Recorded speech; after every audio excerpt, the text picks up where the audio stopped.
Hey, it's Gerald from Lakers Fast Break. Anchor is the easiest way to make your next podcast. It's absolutely free, and their creation tools will allow you to record and edit your show right from your phone or your home computer. Anchor will then distribute your podcast for you so it can be heard on great podcast outlets like Spotify, Apple Podcasts, Radio Public, Google Podcasts, and many more. You can even make money from your podcast with no minimum listenership. It's everything you need to make a podcast all in one place. So download the free Anchor app today or go to anchor.fm to get started on your next podcast.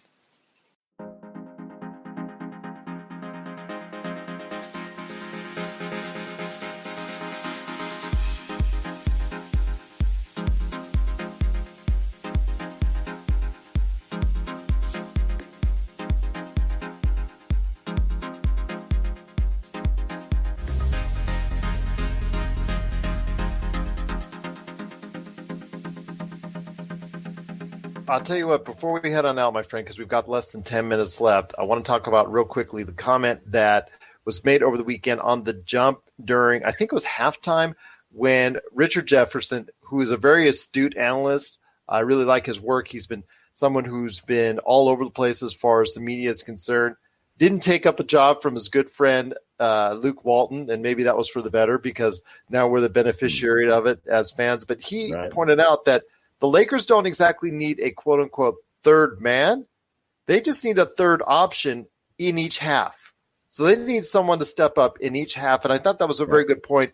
And you saw that in the first half of the Golden State game where Avery Bradley definitely put up those numbers with those threes.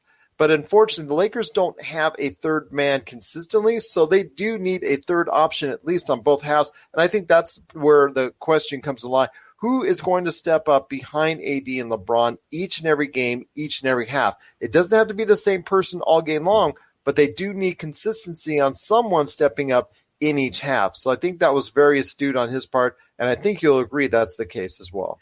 Yeah, I've written before about the third man by committee theory, and unfortunately, while that theory holds a lot of water, it's a backup theory.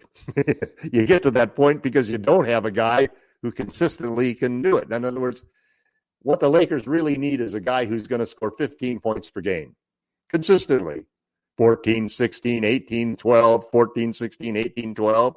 Instead, what they got is guys who will score 6, 20, 3, 12, and you can't count on them. It just varies. Now, the good part about it is that we have a whole bunch of guys who are averaging 8 to 12 points a game. And so there's a good chance one of them will have a spark night. But you can also have those nights that nobody comes up and nobody steps up. And that's the danger of it. It's sort of like three-point shooting. You live and die with it.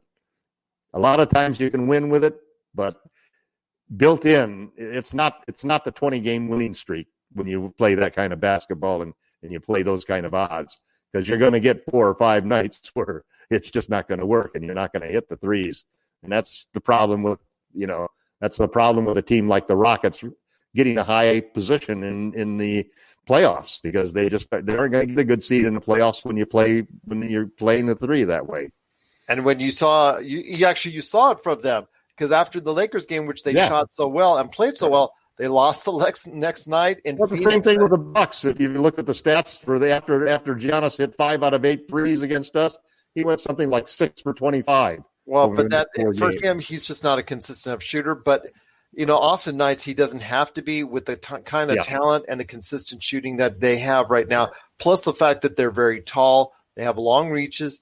They're very active on defense. And they play great defense. Yeah, and I'll tell you what, they're a very quality team right now. Right. They are deserving of the record that they're at. It's not a fluke. But going ahead, unproven in the playoffs, so that's their weak. Yeah. That's their Achilles heel. And we'll have to wait and see. But then again, they don't have to face up against LeBron or Kawhi right now up until it gets to the NBA Finals. But the Celtics are a lot more better than they thought they were going to be, and the Raptors are a lot better than they thought they were going to be. And the Heat now are good luck with that. The Heat are building. Right, this is the whole thing that's happening is that if I'm not mistaken, Jerry West, like 10 years ago, said, in 10 years, there's going to be some team that's got just 5 guys 6'9", and that's it. There won't be any bigs and smalls. They'll all be 6'9". You look at what the Rockets are trying to do, and you look what the Heat were trying to do over the trade deadline, and they're both going to be pretty dynamic small ball teams. They've got 5 wings, basically. They're trying to put 5 wings out on the floor. Yeah, and it's going to be something that a lot of people have to, or a lot of teams, I should say, have to prepare for coming up in the road ahead. Again, it's going to be a hot and cold situation with the Houston Rockets. When they're on, they're deadly, and when they're off, it's also very deadly for them as well. And we've seen that over the past few games. Well, when they're on, you've got to shoot threes. Yeah. You cannot beat them going down and giving the ball to McGee to dunk every single time. No. 3 for 2 doesn't count more than 2. Yeah. But then again, the Lakers were also, because they lost that game because they were trying to force it too much to the inside, and they were trying to they were so excited to see those kind of mismatches in height and whatnot. It looks like they were but when you think about it, when you think about why did we lose against the Clippers, why did we lose against the Bucks, why did we lose against the Raptors, why did we even lose against the Rockets? And it all comes down to teams that sagged off of us because we put 2 guys out there a lot of time that can't shoot threes. I mean, you got LeBron. First off, you're starting with LeBron and AD. Neither one of them is a good 3-point shooter, to be honest. Yeah. They're both below average. Below average. Not even average. Average is like 35.6%. They're both 33 and 31% 3-point shooters. Then you put JaVale McGee in there. Well, McGee and Howard actually are shooting 50% from 3 because the few wild shots they've tossed up have gone in. But nobody's going to guard them out there, and nobody wants them to shoot them out there. Teams would be thrilled if AD would go out there and hoist 23s a game. So the problem is that, in a way, we've been seduced by how successful big ball has been against the losing teams. But big ball is not the solution to beat the better teams. We need to have a more balanced attack. We need to have a lot of 3-point shooters out there to open the floor for LeBron and AD. And that's what I hope that Frank Vogel is going to understand in the second half of the season. Or maybe part of the plan is that we're keeping a lot of that hidden. We're keeping the AD small ball stuff hidden for the playoffs. I know that Vogel said there's some things that we're not going to show before then. Yeah. And so I'm hoping that that's what's happening. But that is the formula that we need to get going on. And I'm not a believer that you can uncork something in the playoffs and have it become a success immediately. You need to practice it just the same. Just hiding it from everybody and dropping it on them at the last minute.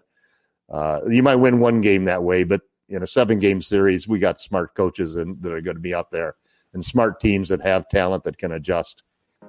I'll tell you what, Tom, it's a very interesting time indeed for the Lakers. They should continue that championship or bust mentality as we head into the All-Star break. I'm looking forward to it and seeing what's going on with the Lakers going forward after that. And I'm also hoping that they'll avoid any gummy bears on the way out. So here's hoping that the Lakers will go ahead and make the right decisions going forward, that they'll go ahead and have a focus again on defense. And we'll be coming back with LakerTom and talking about all the great things coming up for the rest of the season right here at the Lakers Fast Break Podcast.